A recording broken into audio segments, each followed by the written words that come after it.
안녕하세요. 저는 경희대학교 한의과대학 친구과 이승훈이라고 합니다. 오늘 여러분들과 함께 침이 과학적 접근에 대해서 한번 같이 공부해보는 시간을 갖도록 하겠습니다. 과연 그러면 침이 과학적 접근이 무엇이냐라고 궁금해하고 계신 분들이 계실 텐데 오늘 저와 함께 한 세 파트로 나눠진 강의를 통해서 침을 과학적으로 접근하고 이를 바탕으로 임상적으로 활용하는 그런 부분을 공부해 보도록 하겠습니다.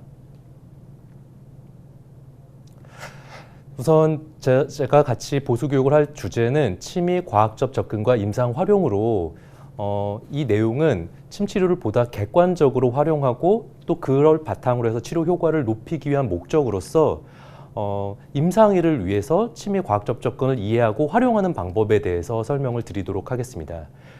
우선 첫 번째로는 침이 과학적 접근에 대한 개론, 즉 침을 과학적으로 이해하기 위한 기본적인 어떤 지식들을 쌓아보고 그 다음에 침이 과학적 접근에 대해서 각각의 작용 기전에 대해서 한번 알아볼 텐데 단지 이때는 너무 세세한 어떤 기전보다는 임상의로서 임상을 활용할 때 필요한 좀 커다란 그런 내용을 바탕으로 설명을 드리도록 하겠습니다.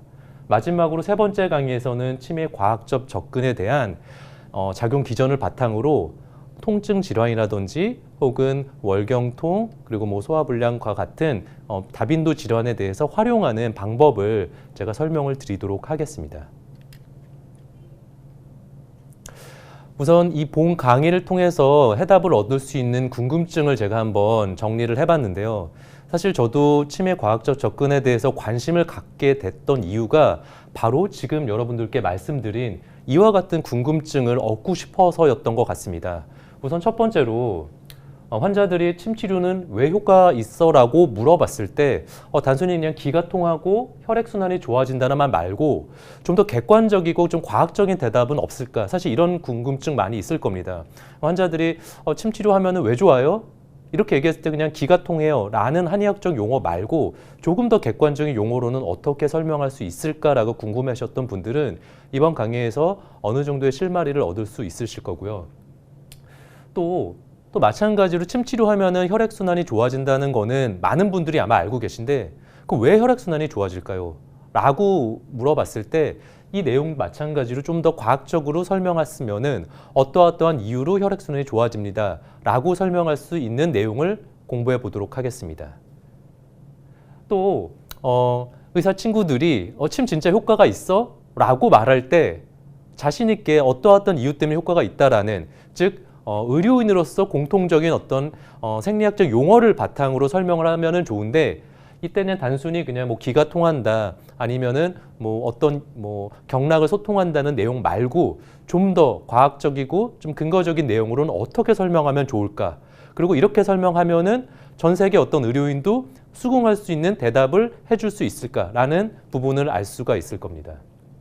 또 한간에는 침 치료는 플라세보에 불과하다. 라는 얘기가 있는데 그럼 정말로 침치료는 플라세보에 불과한 것일까?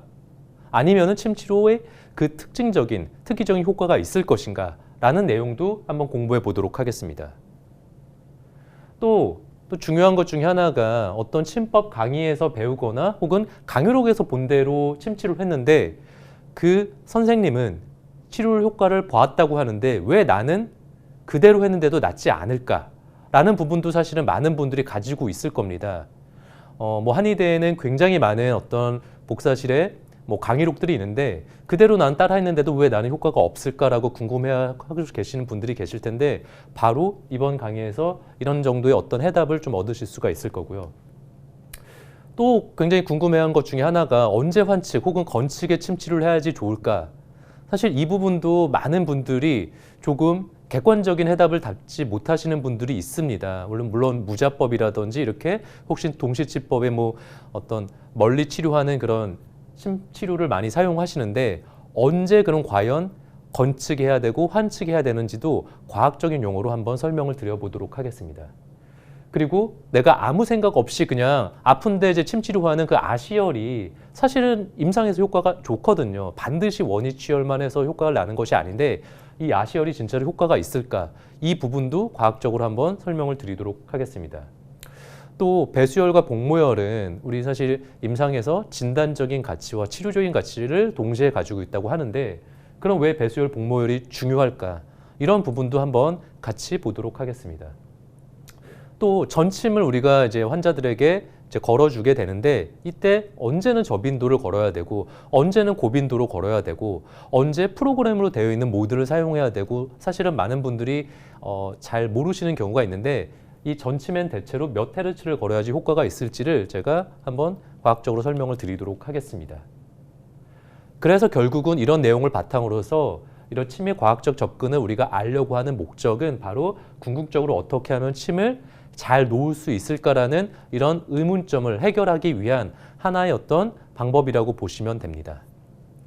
그래서 저와 함께 이 세 강에 걸쳐서 첫 번째로는 접근 개론에서는 침이 신경생리학적 관점에 대해서 한번 배워보도록 하고 침이 특이적 효과 혹은 비특이적 효과에 대해서 한번 공부해 보도록 하겠습니다. 그리고 침 치료가 각각에 가지고 있는 구성 요소를 이해하고 침 치료도 일종의 자극이기 때문에 이 자극과 자극에 따른 통증 경로, 페인 패스웨이라고 하는 부분을 이해해 보고 이 페인 패스웨이에 따라서 침 치료의 기전을 분류해서 우리가 알아보도록 하겠습니다.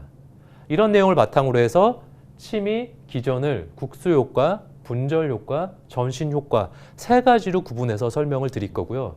이러한 침의 과학적 접근을 임상적으로 통증이나 다른 기타 질환에서 어떻게 활용할지를 설명드리면서 간단하게 전침 활용법에 대해서도 설명을 드리도록 하겠습니다. 자, 이제 시작을 하도록 하겠습니다.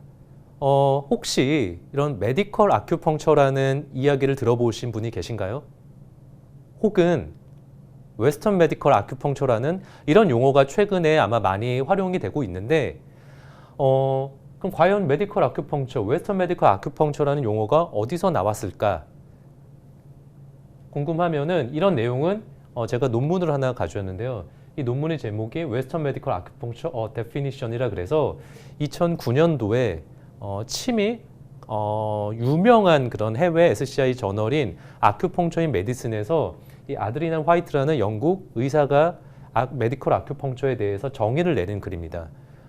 여기서는 어떻게 정의를 내렸냐면은 웨스턴 메디컬 아큐펑처는 차이니즈 아큐펑처, 우리로 따지면은 전통 동아시아 의학에 기반을 둔 침 치료를 아나토미, 즉 해부학, 생리학, 병리학, 그리고 근거 중심 의학의 원칙에 따라서 적용한, 즉 전통적인 침을 활용하되 이와 같은 해부학, 생리학, 병리학, 근거 중심 의학을 바탕으로 재해석한 침법이라고 하면서 이제 더 이상 단순하게 이제 음량에 대한 컨셉이라든지 혹은 기와 관련된 것뿐만이 아니라 실제 어떤 이 컨벤셔널 메디슨, 즉 현재 활용하고 있는 기존 의학의 부분으로서 해석하고 활용하고자 하는 그런 관점을 웨스턴 메디컬 아큐펑처라고 정의를 하였습니다.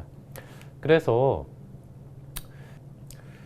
이런 의미에서 웨스턴 메디컬 아큐펑처라고 해서 정의는 아까 말씀드렸던 것처럼 서양의학 관점 침은 침을 이제 자입하는 치료 기술로서 현재 통용하는 해부학, 생리학, 병리학, 근거 중심 의학의 원리를 적용하여 전통 동아시아 의학에서 사용하던 침을 변환한 것이라고 볼 수 있습니다. 그래서 경혈에 대한 관점을 웨스턴 메디컬 아큐펑처, 즉 서양의학 관점 침과 트래디셔널 차이니즈 아큐펑처, 즉 전통 동아시아 관점 침과 조금 다르게 우리가 생각해 볼 수 있는데 보통 이제 웨스턴 메디컬 아큐펑처가 이제 외국에서 사용하는 용어인데 이 용어를 어떻게 한글로 번역할까 저도 많이 고민을 했었는데 제가 최근에 출판한 책에서는 이를 서양의학 관점 침이라고 했습니다. 그리고 트래디셔널 차이니즈 아큐펑처, 보통 이제 외국에서는 이 TCM, TCA를 많이 쓰기 때문에 이 차이니즈라는 단어를 쓰는데 아마도 이런 차이니즈라는 단어는 중국을 대표했다기보다는 전통 동아시아, 한국, 중국, 일본을 포함하는 동아시아 의학을 포함했기 때문에 전통 동아시아 의학 관점 침으로 해석을 했습니다. 그래서 이 두 가지는 결국에는 서양의학 관점 침은 신경 종말을, 이제 신경을 자극하는 데 좀 초점을 봤다고 하면은 이때는 경혈은 사실 일종의 표지자 정도의 의미를 두었었는데 사실 전통 동아시아 관점 침에서는 이 경혈의 위치가 굉장히 중요하고 경혈의 특이성을 강조하면서 또한 이 경혈 자체가 뭐 우수혈과 같이 인체의 근본적인 요소를 치료하기 위한 경혈도 사용하고 있다라는 게 사실 두 가지의 큰 차이라고 볼 수가 있습니다. 그래서 이 침치료라고 하면은 이와 같이 전통 동아시아 의학 관점에서 경락학설이나 뭐 장상학설 쪽으로 침을 해석하는 방법이 있고 또 하나 이 웨스턴 메디컬 아큐펑처라고 해서 좀 더 해부학 생리학을 바탕으로 접근하는 이 두 가지 방법이 침을 해석하는 방법이라고 볼 수가 있습니다. 즉 우리 한의사가 침이 전문가라고 하면은 전통 동아시아 의학 관점 침에서도 침을 잘 해석할 뿐만이 아니라 이와 같은 이런 웨스턴 메디컬 어프로치와 관련돼 즉 과학적인 접근에서도 침을 정확하게 활용을 해서 이 침에 대한 이해를 다 하고 있어야지만 진정한 침이 전문가로서 우리가 앞으로도 침 치료에 대한 어떤 전문가로서 우리가 활동할 수가 있고요. 또 이 웨스턴 메디컬 어프로치 같은 경우는 첫 번째로는 이렇게 사이언티픽한 어프로치가 있고요. 또 하나는 에비던스 베이스드한 어프로치가 있는데 이 과학적으로는 기전에 대한 접근 그리고 근거 중심적으로는 진료에 대한 접근이 있는데 저와 함께 이번 시간에는 이 과학적으로 기전에 관련된 내용을 한번 배워보도록 하겠습니다. 그래서 이와 같이 이 메디컬 아큐펑처를 설명하고 있는 책이 사실 굉장히 예전부터 다양하게 있었습니다. 그래서 이런 내용들을 바탕으로 제가 설명을 드리도록 하겠습니다. 그러면 이제 이 내용을 이런 치매 과학적 기전을 설명하려고 할 때 아니 지금 같은 시대에는 근거 중심 의학이 중요한데 왜 과학적인 기전이 즉 기전을 알아야 될까라고 말씀하시는 분이 계실 수 있는데 지금 보여드리는 거는 이 EBM 즉 근거 중심 의학의 하이어라키라고 해서 계층도입니다. 즉 이 계층도를 보더라도 이 아래에 있는 것보다는 위에 있는 어떤 연구들이 좀 더 근거적으로 높은 수준을 가지고 있다고 볼 수 있는데 실험 연구 같은 경우는 사실 굉장히 아래쪽에 있고요. 실험 연구는 아래쪽에 있고 흔히 말하는 랜더마이즈 컨트롤 트라이얼이나 아니면은 시스테마틱 리뷰 같은 이런 임상 시험이나 아니면 2차 연구가 좀 더 근거가 높은데 왜 우리는 이 어떤 실험적인 기전을 알아야 될까라고 궁금해하시는 분이 계셔서 제가 이 내용을 한번 설명을 드리려고 하는데 기존에 있는 약물 연구와 같은 경우에는 당연히 기전 연구를 통해서 화학 물질을 스크리닝을 하고 그 생물학적 기전을 바탕으로 임상 1, 2, 3상을 통해서 실제 임상을 이때부터 사용하게 됩니다. 이게 기존에 있는 컨벤셔널 메디스 즉 우리가 보통 쓰고 있는 양약의 어떤 양약의 개발부터 임상 활용까지의 단계인데요. 우리 한의학 같은 경우는 지금 현재 어떻게 쓰고 있냐면 사실 실제 임상에서 이미 쓰고 있습니다. 왜냐하면 수천 년부터 쓰고 있기 때문에 그리고 그 과정에서 안전성과 유효성이 어느 정도 우리가 습득하고 있기 때문에 실제 임상에서 쓰고 있고요. 그 내용을 바탕으로 환자의 관점을 탐색해보고 그 다음에 이제 안전성, 이게 얼마나 안전한지가 밝혀지면 그 다음부터 이제 그냥 우리가 사용하고 있고 그러면서 치료 효과에 대한 연구를 하는 임상시험들이 지금 많이 이루어지고 있습니다.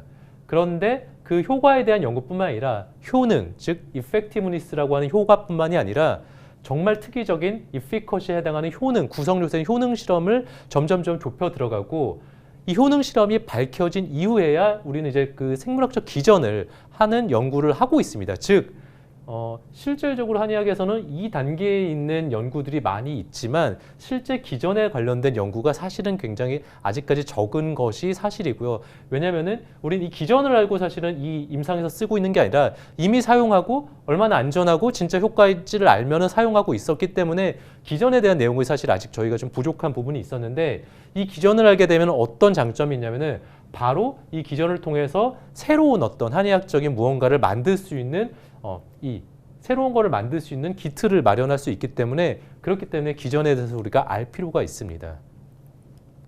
자, 침의 과학적인 접근을 알기 전에 우리가 확인해야 되는 두 가지 중요한 개념이 있습니다. 그래서 그 두 가지 개념에 대해서 먼저 알아볼 텐데요. 우선 그 첫 번째로는 바로 what입니다. 즉, 침 치료가 과연 무엇인가에 관련된 질문인데 우선 첫 번째로는 what is the acupuncture? 즉 침은 무엇인가에 대한 정의를 우리가 알아야지만, 즉 침 무엇인지를 우리가 알아야지만 그 침이 과학적인 기전을 살펴볼 수가 있고요. 또 하나, 침 치료, 즉 아큐펑처 트리트먼트는 무엇으로 구성되어 있는지를 알아야지만 그 각각 구성 요소가 어떤 식으로 작용하는지를 확인해 볼 수가 있습니다. 즉 우리가 그럼 침 치료가 무엇이냐라고 물어봤을 때 무엇이라고 보통 대답을 할 수가 있을까요? 사실 많은 분들이 침을 놓고 있지만 침이 무엇이다라고 딱 꼬집어가지고 얘기하기 어려운 경우가 있는데, 바로 침이라고 하면은 침과 교과서에 보면 바로 이렇게 나와 있습니다. 즉 여러 학설을 통해서 체표상의 일정한 부위에 침구와 어떤 다른 조작 방법을 이용해서 물리적인 자극을 주는, 그래서 생체 반응을 일으키는 치료 기술이다라고 나와 있고요. 또한 위키피디아 같은 경우에도 가늘고 예민한 바늘 또는 유사 도구를 이용해서 일정 부위에 자극을 주는, 즉 결국 침이라고 한다면 침의 구성 요소는 여기 나와 있는 것처럼 어떤 부위 그리고 자극, 즉 특정 부위와 침을, 즉 니드를 이용한 자극, 이 두 가지가 침을 구성하는 대표적인 요소라고 볼 수가 있습니다. 그래서 저 같은 경우는 침을 활용한 연구를, 즉 논문을 쓸 때 침을 정의할 때 바로 이와 같이 침 치료는 스페시픽한 포인트에, 즉 이거는 경혈이 될 수도 있고 아시혈이 될 수도 있고 혹은 근막 유발점이 될 수도 있는 어떤 스페시픽한 포인트에 니들이나 유사한 도구를 이용해서 그 도구의 다양한 어떤 수기 조작법, 뭐 전침이든 수기 조작이든 매니플레이션을 한, 즉 포인트와 니들링 두 가지 요소가 침을 구성하는 가장 큰 요소라고 볼 수가 있습니다. 그리고 침 치료는 과연 무엇으로 구성되어 있느냐를 볼 때 우리가 확인해야 봐야 되는데, 기본적으로 우리가 트리트먼트 이펙트, 즉 치료 효과라고 한다면 바로 이렇게 큰 치료 효과가 있습니다. 근데 이 치료 효과는 어떤 식으로 나뉘어 볼 수가 있냐면은 바로 이렇게 스페시픽한 이펙트, 즉 특이적 효과와 논 스페시 이펙트, 즉 비특이적 효과 두 가지로 나눌 수 있습니다. 이게 무슨 말이냐면, 특이적인 효과라고 하면은 내가 정말 침 치료를 해서 그 침을 정확한 혈자리에 정확한 자극을 줘서 그 정말 내가 유도한 침 자체의 어떤 기전을 통해서 나타난 효과를 특이적 효과라고 하고, 이 논 스페시픽 비특이적 효과라고 한다면 이거는 이런 요소가 아니라 우리가 흔히 말하면 어떤 의사 선생님의 따뜻한 말 한마디, 그리고 침을 맞고 있다는 그런 어떤 참여감, 기대감, 흔히 말하면 플라시보 효과와 같은 비특이적 효과로 구성되어 있습니다. 그래서 우리가 알고 있는 전체 효과, 오버올 이펙트는 이 스페시 이펙트와 논 스페시 이펙트 두 가지로 구성이 되는데, 사실은 이 두 가지를 구분할 줄 아는 게 굉장히 중요합니다. 왜 중요하냐? 만약에 통증 질환, 즉 한의사들이 많이 치료한 통증 질환 같은 경우는 논 스페시 이펙트가 굉장히 큰 질환입니다. 즉 무슨 말이냐? 어떤 고수가 나는 침 치료를 해서 굉장히 효과가 좋았다, 나았다고 하지만 그 고수가 치료를 해서 나았다는 부분이 스페시픽 이펙트, 즉 내가 정말로 침 혈자리를 잘 잡고 침을 잘라서 난 건지, 아니면 단순하게 환자의 어떤 플라시보 효과를 위시한 비특이적 효과를 높여가지고 효과를 난 건지가 굉장히 중요합니다. 즉 나는 분명히 어떤 사람은 비특이적 효과를 굉장히 높여서, 즉 환자에 굉장히 확신을 주고 의리의리한 어떤 위압감을 주는 그런 상태를 통해서 해서 비특이적 효과를 굉장히 높여서 전체적 효과를 높였는데, 이 부분을 환자한테 전달하거나 교육할 때 나는 특이적 효과로 환자를 치료했다라고 했으면은 이게 재현성이 안 됩니다. 즉 내 치료가 특이적 효과 때문에 난 건지 비특이적 효과 때문에 난 건지를 명확하게 구분지어서 알 필요가 있다는 얘기고, 이걸 알아야지만 내 치료 효과를 다른 사람에게 전달해서 동일하게 재현을 할 수가 있습니다. 즉 비특이적 효과와 특이적 효과를 구분해서 결국 임상에서는 특이적 효과도 높이고 비특이적 효과도 높이는 게 명의인데, 비특이적 효과가 무엇인지 알고 일으킨다면 그거는 명의라고 볼 수가 있는데, 이 비특이적 효과를 잘 모르고 그냥 일으킨다면 이거는 사입일 수도 있기 때문에 이런 구분을 굉장히 잘 지어야 하고요.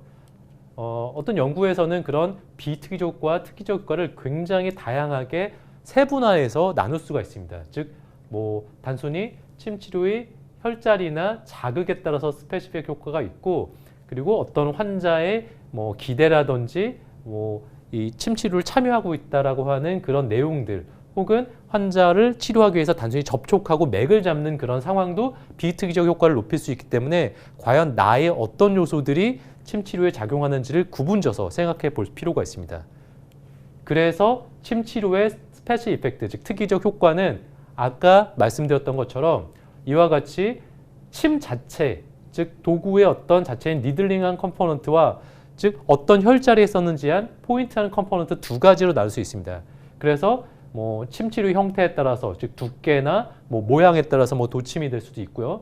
자극의 종류에 따라서, 즉 우리가 아까 말씀드렸지만 침치료도 일종의 스티뮬레이션, 자극이기 때문에 그 자극의 종류에 따라서 다양한 효과를 낼 수 있습니다.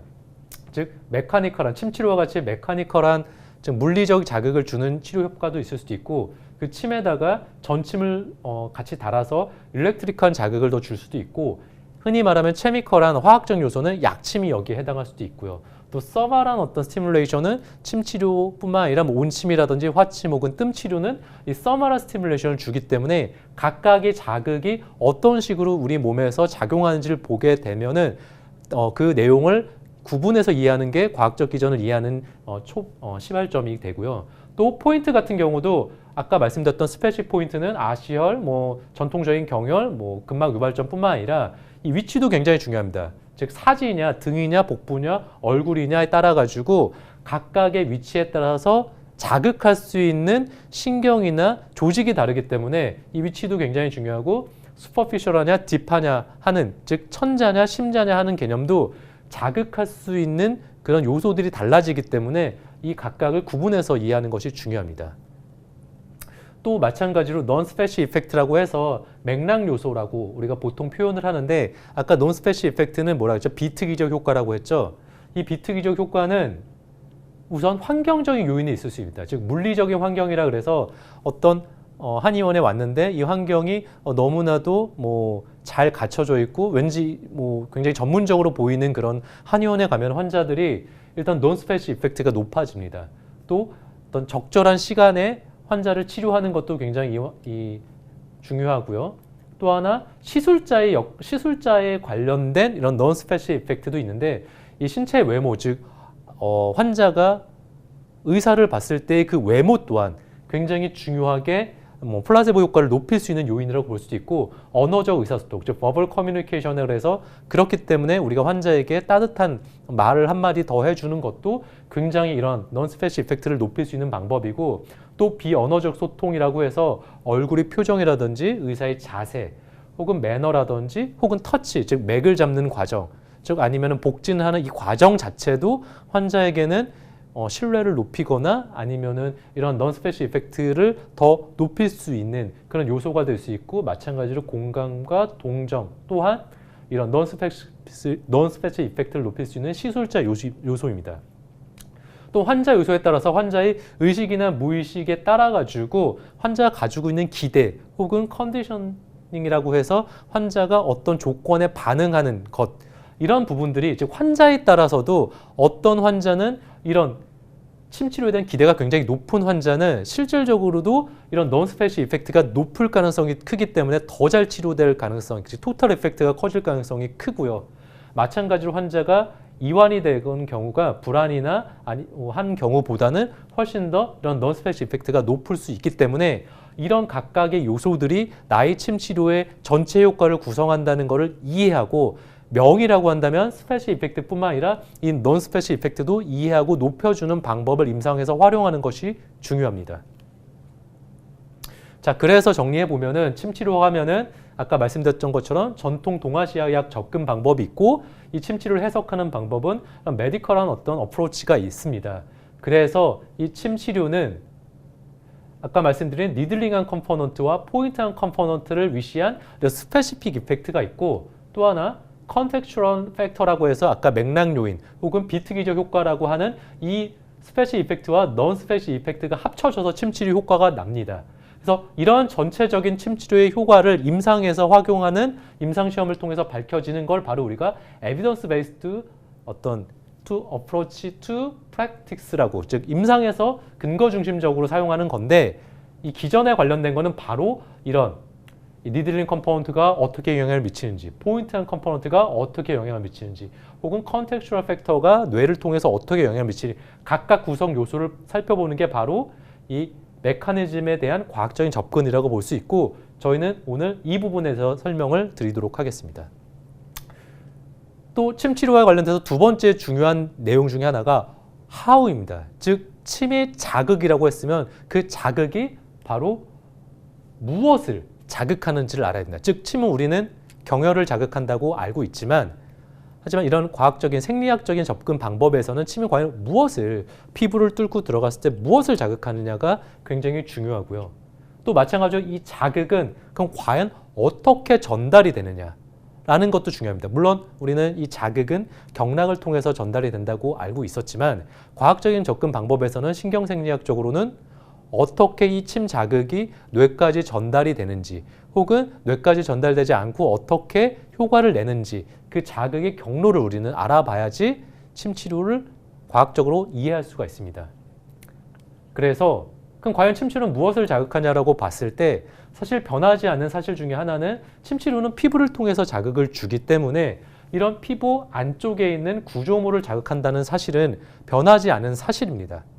그럼 이런 자극을 줬을 때 이 자극이 어떤 식으로 무엇을 자극해서 어떻게 전달이 될까라고 봤을 때, 우선 페인 패스웨이, 통증 경로를 한번 알아보면 좋습니다. 즉 우리가 어떤 말초를 자극을 했을 때 이게 아프다라고 뇌에서 인지하려면은 모든 통증은 다, 모든 자극, 이 페인 패스웨이를 통해서 뇌에서 전달돼서 인지하게 되는데, 우선 이런 말초에 어떠한 자극이 가하게 되면 이 자극이 이건 트랜스덕션이나 덕션입니다. 오타인데, 트랜스덕션이라는, 즉 전도 과정을 통해서 이 자극이 전기적인 신호로 바뀝니다.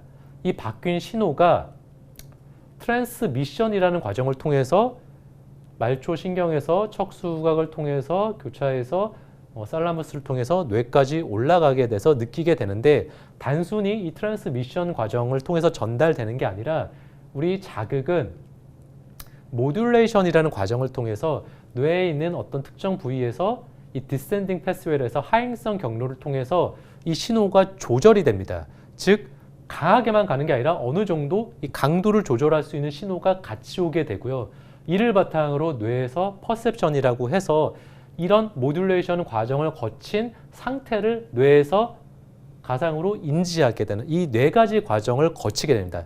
이것은 모든 자극이 마찬가지로 적용이 되는 거고, 사실 침 치료도 일종의 자극이라고 본다면 이 과정을 통해서 효과를 내는데, 이게 왜 중요하냐면 우선 이때 우리가 자극하는 데 있어서는 이 침 자극이 됐을 때 what stimulate, 즉 침이 무엇을 자극하는지를 봤을 때 바로 이 말초에 있는 수용기들을 자극합니다. 이거는 이제 발전소와 같다고 우리가 생각해 볼 수 있고요. 이런 자극은 신경을 통해서, 즉 구심성 신경, 즉 안쪽으로 들어가는 뇌로 전달되는 신경을 통해서, 즉 이 신경은 전선과 같겠죠. 전달이 되게 됩니다. 즉 우리 침 치료가 무엇을 자극하고 어떻게 전달되는지를 보기 위해서는, 즉 어떤 수용기, 즉 발전소를 자극하고 그 자극된 신호가 어떤 전선을 통해서 뇌까지 가는지를 확인해 보면 알 수가 있습니다. 그럼 무엇을 자극하는지를 보게 되면, 자 이렇게 침을 놓게 되면 이 논문에서 발췌된 내용인데요. 여기 나와 있는 것처럼 뭐 프리너브 엔딩이라든지 뭐 머켈셀, 뭐 아니면 메이지너 소체, 루피니 소체, 파치니 소체, 혹은 머스 스피드 같은 이렇게 다양한 수용기를 자극하게 됩니다. 즉 침이라고 해서 그렇지만 굉장히 중요한 사실 중에 하나는 자극의 종류에 따라서 다른 수용기들을 자극하게 됩니다. 즉 단순히 온도와 같은 경우는 서멀 리셉터라고 하는 온도 수용계를, 이런 접촉 자극은 메이지너 소체, 혹은 침이나 뭐 어떤 압박과 같은 경우는 너시셉터, 즉 통각 수용기, 그리고 뭔가 누르거나 접촉하는 거는 파치니 소체. 즉 이렇게 다양한 자극은 서로 다른 수용기를 자극하기 때문에 다른 형태로 인지되고 효과를 낼 수가 있습니다. 그래서 그럼 과연 침은 무엇을 자극하냐? 침은 기본적으로는 뭐 자율신경 종말, 프리 너브 엔딩을 자극하지만 침에 가하는 자극의 종류에 따라서 이렇게 피막석 수용계는 엔캡슐레드한 쿠타네스 리셉터, 아까 얘기했었던 뭐 파친이나 루피닌 소체 같은 경우, 혹은 근육에 있는 이 사코스 센서 리셉터들을, 즉 침은 이런 다양한 수용기들을 자극하는데, 이런 수용기를 자극하는 걸 바로 침 치료는 뉴랄, 즉 신경성 컴포넌트를 자극한다고 보고요. 이런 수용기가 자극돼서 그 신호가 구심성 신경섬유를 통해서 전달이 되게 됩니다. 그래서 아까 말씀드렸던 것처럼 자극의 종류에 따라서, 즉 자극이 단순히 뭐 접촉이라든지 압력이라든지 쓰다듬며 같은 경우는 다른 종류의 수용기를 자극해서 그 자극된 수용기가 다른 종류의 신경섬유를 통해서 전달이 되게 되는 게 바로 여기 나와 있는 자극에 따른 말초 수용기 및 신경섬유 활동 개요인데, 침 치료는 바로 각각에 대해서 자극을 할 수 있다는 거고요.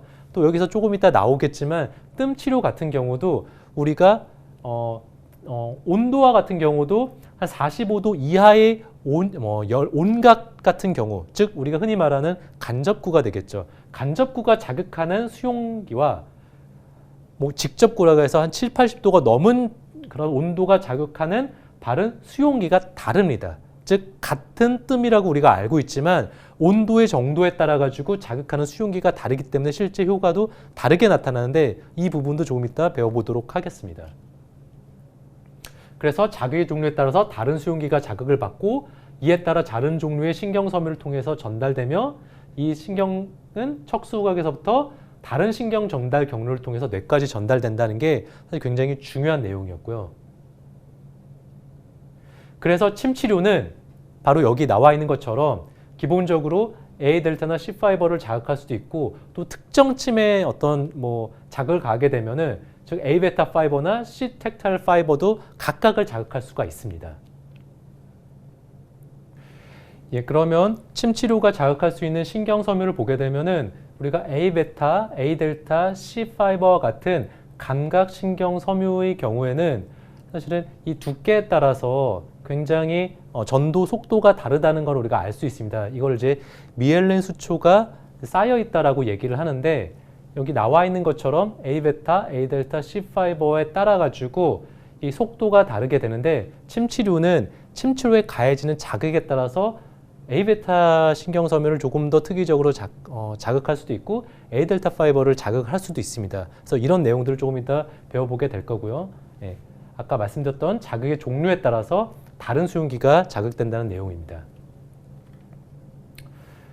또 굉장히 재미있는 사실 중에 하나가, 그럼 대부분의 혈자리에서는 아까 침이 자극한다고 했던 이런 뉴럴 컴포넌트가 많이 존재한다라고 알고 있습니다. 그래서 우리가 전통적으로 많이 사용했었던 경혈자리들을 확인해 봤더니 바로 이런 프리 너브 엔딩이라고 하는 자율신경 종말이나 엔캡슐한 쿠타네스 리셉터, 아까 얘기했던 머켈, 마이즈너, 루피닌, 이런 이제 신경섬유들은 좀 더 압력이라든지 혹은 뭐 이렇게 터치와 같은 감각을 느끼는 그런 어떤 리셉터들인데, 이런 리셉터도 많이 있다고 알려져 있고, 또 살이 풍부한 곳에, 즉 근육이 풍부한 곳에서는 이 사코스 센서 리셉터 같은 게 많이 존재한다고 알려져 있고, 또 많은 신경섬유들의 이런 어떤 어퍼런트 파이버, 즉 구심성 신경섬유들이 있다고 알려져 있습니다. 즉 우리가 이제 예전부터 사용했던 그 혈자리들이 물론 이제 경험적으로 그 혈자리들을 찾았겠지만, 실제로 그 혈자리들은 침이 자극하는 이런 뉴럴 컴포넌트가 많이 있다고 알려져 있어서, 뭐 이거는 이제 특징적인 어떤 연구에서 따온 얘기지만, 보통 이제 침치료 혈자리가 침치료가 아닌 혈자리에 비해서 한 1.4대 1 정도로 이런 요소들이 더 많이 밀접해 있다라고 얘기도 하고요. 또 SE36에 해당하는 족삼리가 마일렌된, 즉 우리가 수초화된 그런 파이버가 수초화되지 않은 파이버, C 파이버 같은 것보다 한 4배 정도 많다는 실험적인 연구도 존재합니다. 즉 우리가 자극한 혈자리들은 이런 뉴럴 컴포넌트가 많이 존재한다고 볼 수가 있습니다. 그래서 이런 수용기 종류에 따라서 혈자리를 구분할 수 있습니다. 사실 우리가 혈자리를 구분하는 그 요소는 뭐 오수열 같은 경우는 목화토금수와 같은 어떤 오행 배속 같은 거를 배속해서 분류를 했었는데, 그런 전통적인 방법도 있지만 침이 자극하는 것이 수용기라고 한다면 그 수용기 종류에 따라서도 혈자리를 분류할 수 있는데, 바로 이 쿠타니우스 리셉터 리치, 즉 약간 표피에 있는 리셉터가 많은, 즉 프리너브 엔딩이라든지 혹은 엔캡슐한 쿠타니우스 리셉터가 많은 이러한 혈자리들은 흔히 말하는 오수혈이나 혹은 뭐 승장 혹은 손발에 있는 혈자리들이 바로 이런 우리가 흔히 말하는 감각과 관련된 수용기가 많이 있는 쿠타니우스 리셉터가 많이 분포하는 혈자리라고 분류를 해볼 수 있고요. 또 당연히 환도나 뭐 견정처럼 근육이 풍부한 곳에 있는 혈자리에는 머슬 파이버나 알고 리셉터라 그래서 근육 수용계들이 좀 더 많아서 머슬 스핀들 리치한 그런 어떤 아큐펑처 포인트, 즉 혈자리라고 볼 수가 있고, 또 이 부분뿐만이 아니라 뭔가 인대나 어떤 관절 주위에 있는 그런 힘줄 부위에 있는 뭐 엘보, 리스트, 뭐 니, 앵클 조인트에 있는 부분은 이 텐던 오르간 리치, 즉 텐던 오르간이나 혹은 엔캡슐한 쿠타니우스 리셉터 중에서 조금 더 깊이 있는, 즉 길이를 좀 감지한다든지 혹은 뭐 치밀 결합 조직에 많이 있는 그런 리셉터가 있는 혈자리로 분류될 수 있습니다. 그래서 우리가 알고 있는 혈자리들도 이런 수용기의 종류에 따라서 분류해서 사용할 수가 있고요. 또 하나 침치료를 자극하게 되면은 이런 뉴로액티브, 즉 신경 자극성 요소, 즉 비신경세포에서는 뭐 파이브로블라스트도 자극할 수 있고 마스트셀, 뭐 아니면은 다양한 뭐 플라텔리트를 자극할 수도 있으면서 이 신경 자극 매개차라고 해서 뭐 아세틸콜린이라든지 노르아데레날린 혹은 최근에 많이 알려져 있는 뭐 아데노신 A1 리셉터 죄송합니다. 아데노신 혹은 뭐 여러 가지 뭐 CGRP라든지 이런 다양한 물질들을 침치를 통해서 분비시킬 수가 있습니다. 그래서 침치를 하게 되면은 이렇게 다양한 요소들이 분비돼서 수용체에 붙어서 어떤 역할을 할 수 있다는 사실을 일단은 알고 그다음에 각각에 대해서 한번 배워보도록 하겠습니다. 그래서 침치를 통해서 이렇게 다양한 물질들이 분비되는데 그 중에서 굉장히 중요한, 말초에서 중요한 게 바로 저기 나오는 CGRP랑 아데노신인데 이게 왜 중요한지는 강론에서 한번 배워보도록 하겠습니다. 그래서 이런 자극은 바로 이 침치료가 어떻게 전달이 되냐를 봤을 때 크게 보면 이 두 가지 경로를 통해서 전달이 됩니다. 모든 자극이 보통은 이 두 가지 경로를 통해서 좌측에는 라테랄 스피노탈라믹 패스웨이, 즉 외측 척수 시상로를 통해서 전달이 되거나 혹은 포스테리어 컬럼 메디알 램니스쿠스 패스웨이, 즉 후척주 내측 섬유대를 통해서 전달이 되는데 어떻게 다르냐라고 하면은 이 외측 척수 시상로와 같은 경우는 노시셉터나 서멀 리셉터와 같이 흔히 말하면 통각, 온각, 즉 온도나 통증과 관련된 자극을 가하게 되면은 A델타나 C 파이버가 자극이 돼서 바로 이 신경 섬유로를 통해서 척수각에서 교차된 상태에서 살라무스로 올라가서 뇌로 올라갑니다. 하지만 이 자극이 통각이나 온각이 아니라 여기 나와 있는 것처럼 접촉이나 진동 감각 혹은 고유 감각이라고 하면은 A델타나 C5가 아닌 A베타5를 통해서 전달이기 때문에 신호가 척수각을 통해서 뇌로 올라가서 연수에서 교차돼서 뇌로 올라가게 됩니다. 즉 서로 다른 신경 경로를 타게 되는데 침치료와 관련된 경우도 단순히 침이 아픈 통증 자극을 줬을 때는 바로 이 척수 시상로를 통해서 가는 경우가 많지만 침을 꽂고 거기에 우리가 탐법이라든지 혹은 진동 감각 혹은 전침에 고빈도를 걸었을 때는 이 경로를 통해서도 갈 수 있다는 연구들이 많이 있기 때문에 즉 내가 침에 어떤 자극을 주냐에 따라서도 다른 수용기가 자극이 되고 다른 경로를 통해서 전달이 될 수 있다는 사실을 알고 있으면은 우리가 알고 있는 침의 보사법을 이해하는 데도 더 도움을 줄 수가 있습니다. 그리고 이런 모든 통증 약물들은 어떤 통증, 우리가 배웠었던 페인 패스웨이 어느 단계에 작용하느냐에 따라서 분류가 되는데 바로 침치료도 마찬가지로 어느 분류에 작용하느냐에 따라서 그 효과를 우리가 확인해 볼 수 있습니다. 즉 지금 나와 있는 그림은 뉴로패스틱 페인, 즉 신경병성 통증에서 각각의 단계에 작용하는 약물, 즉 우리가 아까 말씀드렸던 뭐 트랜스덕션, 트랜스미션, 모듈레이션, 퍼셉션 각각 과정에 작용하는 약물을 얘기하고 있는데 이 연구에서도 외국 연구지만 침치료는 이렇게 좀 잘못됐는데 아큐펑처는 이 모듈레이션 과정에 작용하는 약물이다라고 얘기를 하고 있습니다. 하지만 많은 연구를 통해서 침은 꼭 모듈레이션 과정에만 작용하는 것이 아니라 침 치료는 이렇게 이 트랜스덕션에 있는 이 국소적인 효과를 볼 수도 있고요.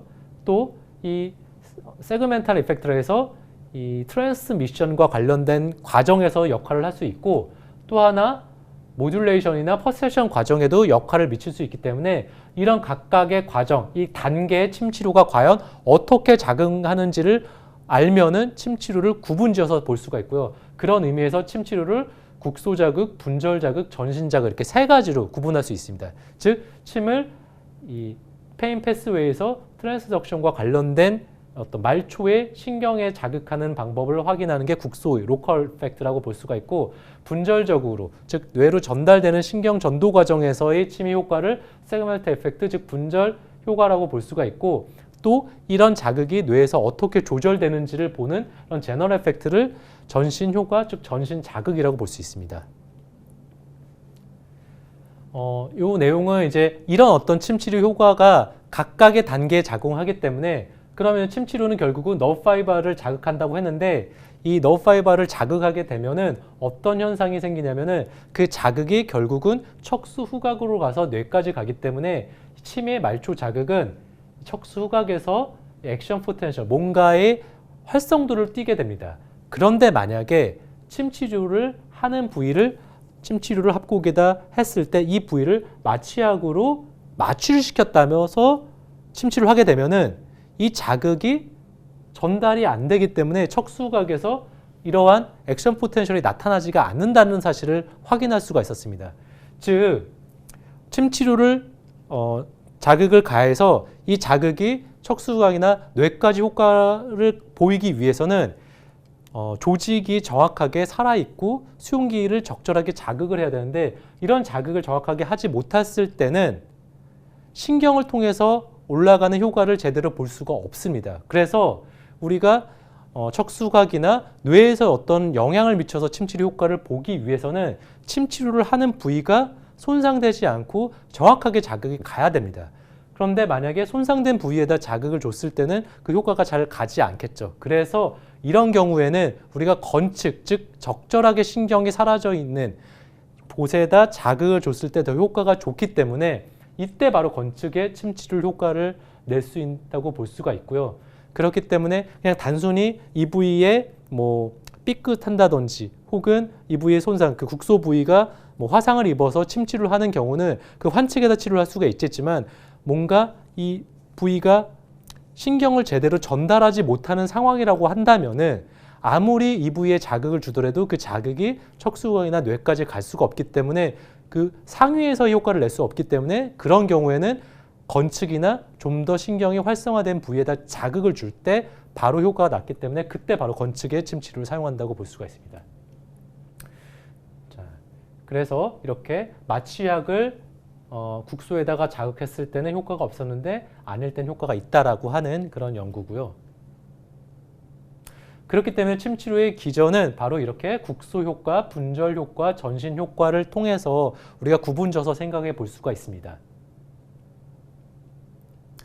그래서 이렇게 예시로서 허리 통증이 생겼을 때도 바로 이런 국소 자극, 분절 자극 혹은 전신 자극을 통해서 환자에게 치료를 할 수 있고, 그럼 과연 이런 국소, 분절, 전신 자극이 과연 어떻게 효과를 내고 무엇이 이것인지를 바로 다음 시간에 배워보도록 하겠습니다. 자, 이 내용들을 다음 강론에서 각각 하나씩 배워보도록 하겠습니다. 자, 이상으로 치매 과학적인 기전의 개론에 대해서 한번 알아봤고요. 이 내용을 바탕으로 우리가 침치료가 과연 어떻게 활용될 수 있는지, 즉 과학적으로 어떻게 이해될 수 있는지에 대해서 어떤 가장 기본적인 개념을 배워봤고, 이 내용을 바탕으로 다음 시간에는 각각의 기전에 대해서 하나씩 살펴보도록 하겠습니다. 네, 감사합니다.